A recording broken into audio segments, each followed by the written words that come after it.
This particular odd occurrence happened to me in June of 1992. I remember that specifically. It's probably the most accurate one I can pin down of my high school, pre-high school years.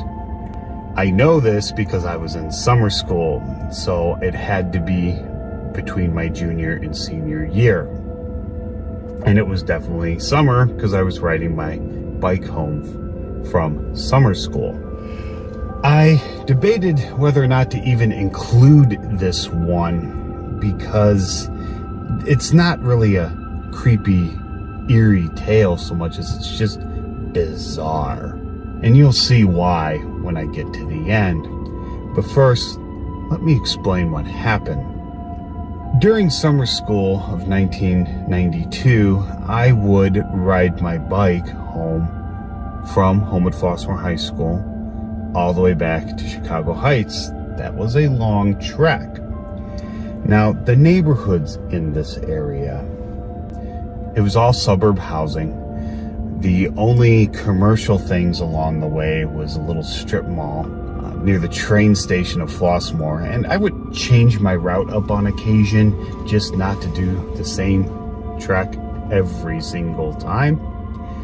Well, on this particular day, although I remember it being June, I don't remember the exact date, it was sunny and it was a beautiful day.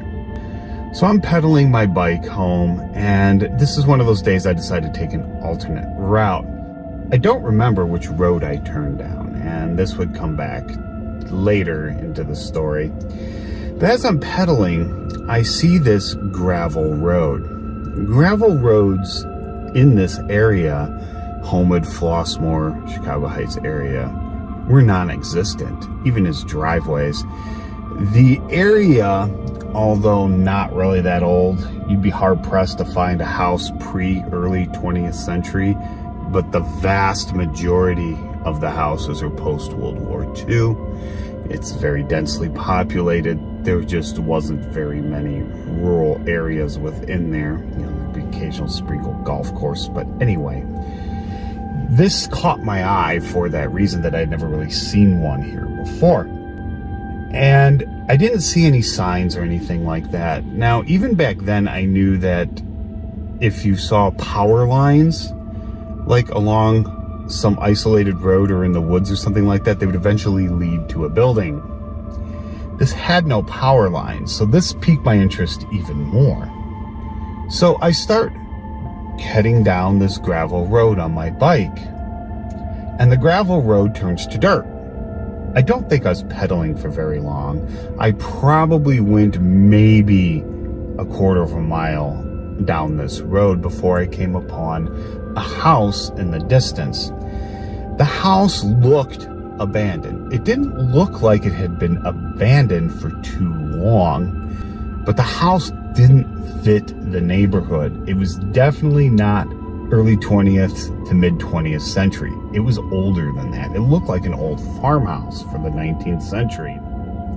And it was white with black trim. A couple of the windows were broken out. There was no vandalism or anything like that, and the front door was boarded up.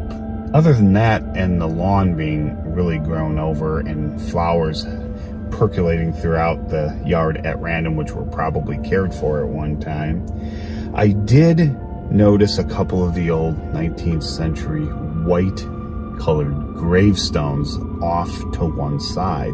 This house sat in a clearing. If I had to give it a size now, I would say in probably within an acre area. But off to the left sat a couple gravestones. I really didn't look at them. I just kind of left them alone. The house was piquing my interest more. It was a 2-story house. I don't know if it had a basement or not. I don't remember any cars being abandoned or anything like that. There was a piece of rusted metal machinery off to the right. I couldn't make out what it was. So I start walking towards the house. I'm not getting any eerie vibes or anything like this.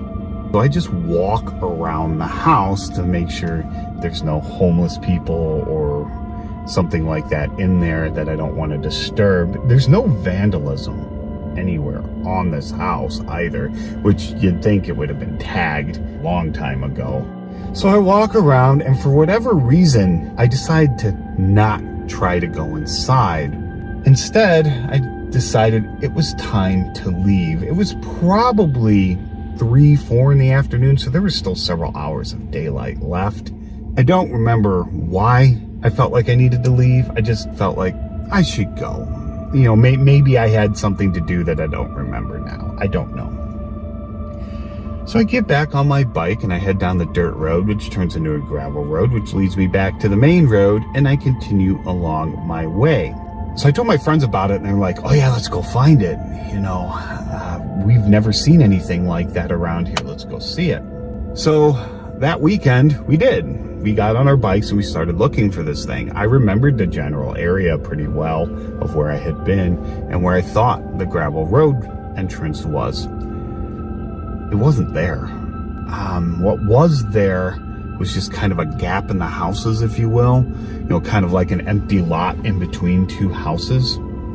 And then you look down that quarter of a mile that had that dirt road with that house at it, was just eventually became, you know, some trees and some grass in between. There was nothing there.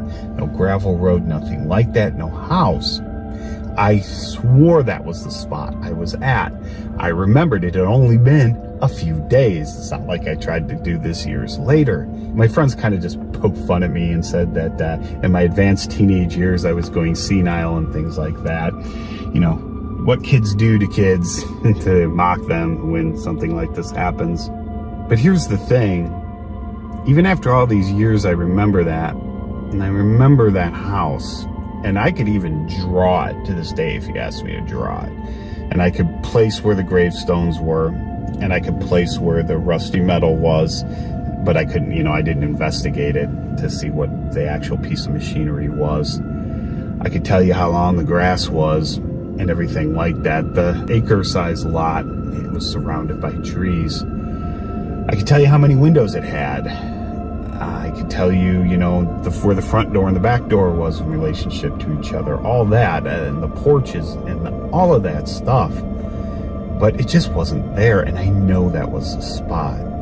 So this house shouldn't have been there to begin with. That just was really weird. What actually happened? Could I have just gotten confused at the location? Sure, because that was a way I had not gone home before. It's quite possible that's all that happened. I said most houses were early 20th to mid 20th century. That doesn't mean they all were. I don't know. I'm just convinced that that was the spot.